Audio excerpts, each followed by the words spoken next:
শরীফ ওসমান হাদির ওপরে গুলিবর্ষণের ঘটনায় উঠে আসছে একের পর এক সন্ত্রাসীর নাম।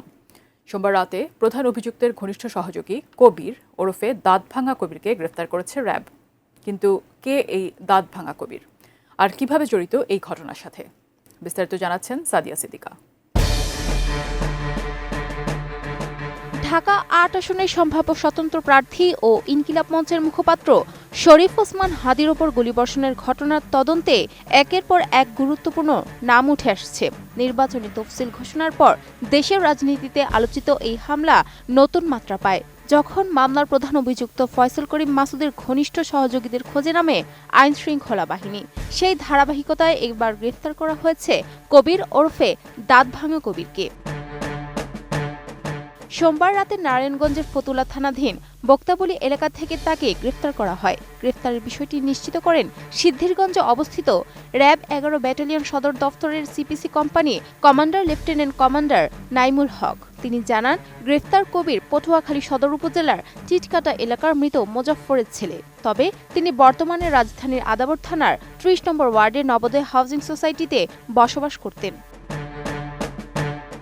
এদিকে র্যাব জানায়, কবির কার্যক্রম নিষিদ্ধ রাজনৈতিক দল আওয়ামী লীগের অঙ্গ সংগঠন স্বেচ্ছাসেবক লীগের আদাবর থানার ১০০ নম্বর ওয়ার্ডের যুগ্ম আহ্বায়ক হিসেবে দায়িত্ব পালন করছিলেন। তার বিরুদ্ধে অস্ত্র, মাদক ব্যবসা, ডাকাতি, চাঁদাবাজি ও কিশোর গ্যাং পরিচালনার একাধিক অভিযোগ রয়েছে।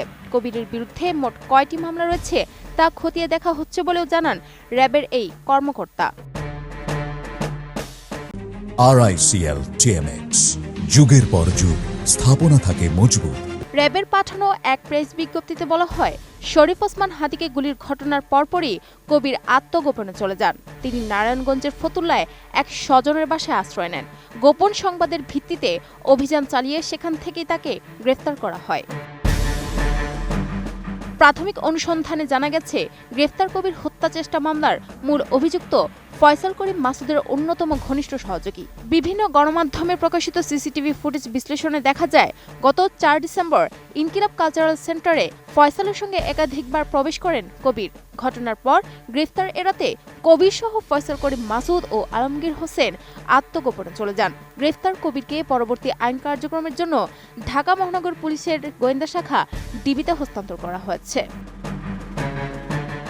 গত ১২ ডিসেম্বর দুপুরে রাজধানীর পুরানা পল্টনের বক্স কালভার্ট রোডে বিজয়নগর এলাকায় শরীফ ওসমান হাদি একটি রিকশায় যাওয়ার সময় মোটরসাইকেলে আসা দুই ব্যক্তির একজন তাকে লক্ষ্য করে গুলি করে পালিয়ে যায়। গুলিতে তার মাথায় গুরুতর আঘাত লাগে। ঘটনার তদন্তে আইনশৃঙ্খলা বাহিনী গুলি চালানোর সঙ্গে জড়িত সন্দেহে দুজনকে শনাক্ত করে। তারা হলেন ফয়সাল করিম মাসুদ ওরফে দাউদ খান, যিনি ছিলেন প্রধান সন্দেহভাজন শুটার, এবং আলমগীর হোসেন, যিনি মোটরসাইকেল চালক ছিলেন।